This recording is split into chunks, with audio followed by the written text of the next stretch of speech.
Ceres belongs to Belters.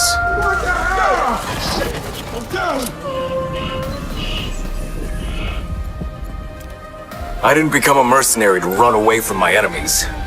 Fear festering into hatred. Typical. Surely a little gun doesn't scare you. A Trojan horse. Protogen let its own enemies in.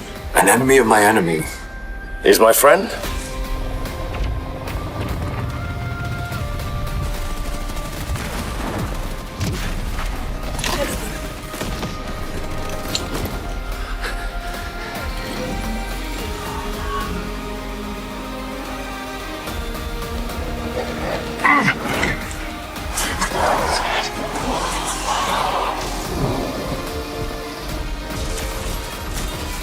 We have to find our own answer.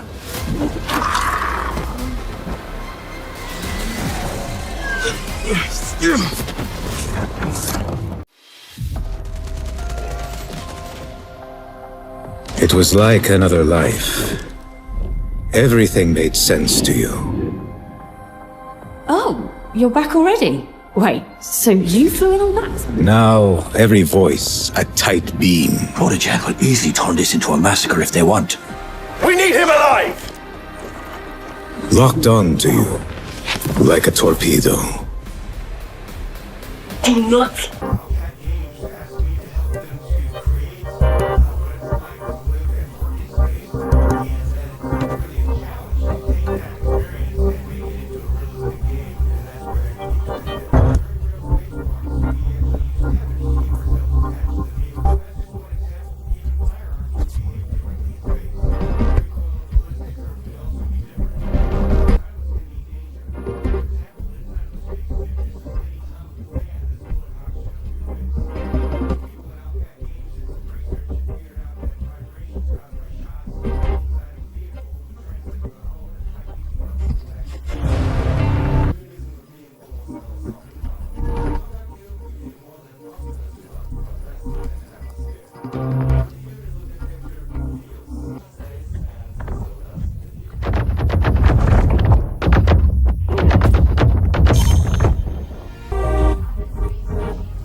Reminder, a mandatory safety briefing is scheduled at 10 o'clock tomorrow.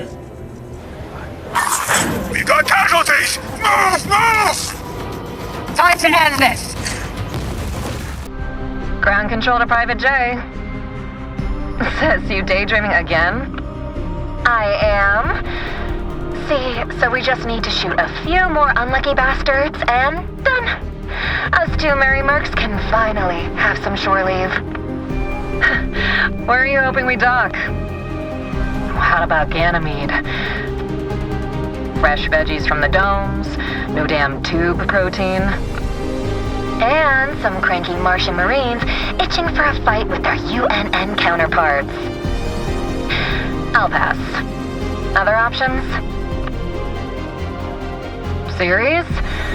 Might look a bit grim sometimes.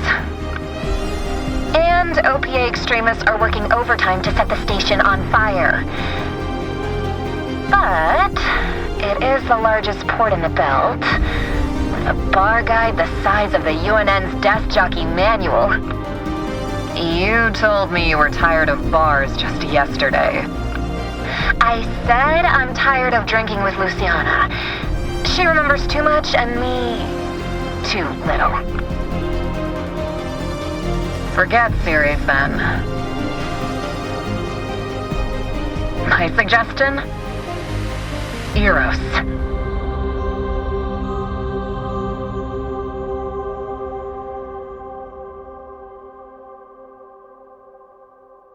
The Expanse Osiris Reborn is an upcoming third-person sci-fi action RPG developed and published by Alcat Games in partnership with Alcon Interactive Group, set in the universe of the Expanse novels and TV show created by James S.A. Corey.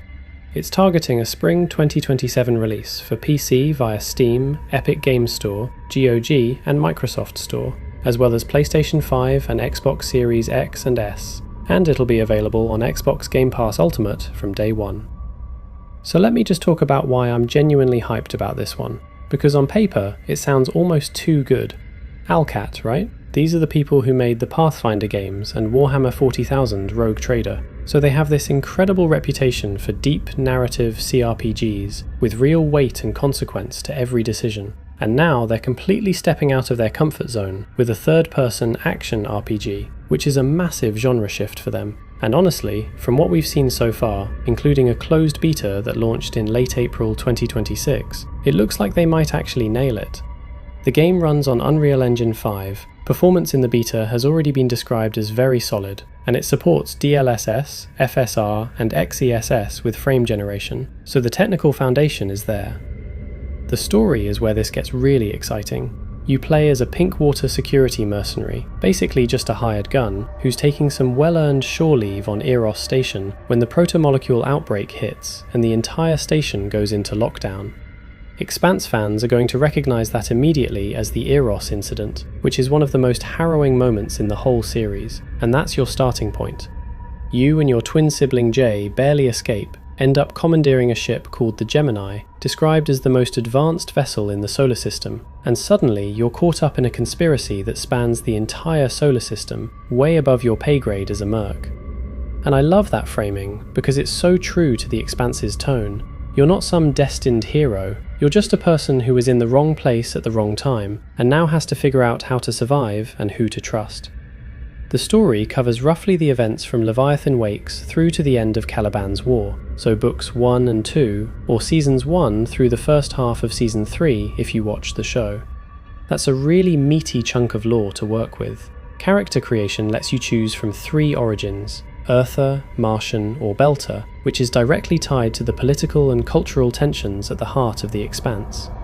Your background affects how NPCs react to you, what dialogue options you unlock, and how different factions treat you across the whole game, which could be really cool. You also pick a class, with Officer and Hacker already available in the beta, each giving you a different skill set for both combat and exploration. The skill system splits between combat abilities and social stats, and here's where Alcat kept that CRPG DNA intact, even in a totally different genre. Things like engineering checks to interact with terminals, or athletics checks to move obstacles, open up different paths through the world, so it's not purely a shooter. There's real depth to how you build your character and approach situations. Combat is cover-based third-person shooting with clear Mass Effect energy, which Alcat has openly cited as a primary inspiration alongside The Division and Gears of War. You bring 2 companions into the field, while others back on the Gemini can still assist during missions remotely, and this is tied to a system called exploits. The closed beta feedback has been strong, with reviewers praising the writing quality and noting the combat is noticeably harder than Mass Effect, which I think is actually a selling point. Now you can enjoy the screenshots without any interruption. Enjoy!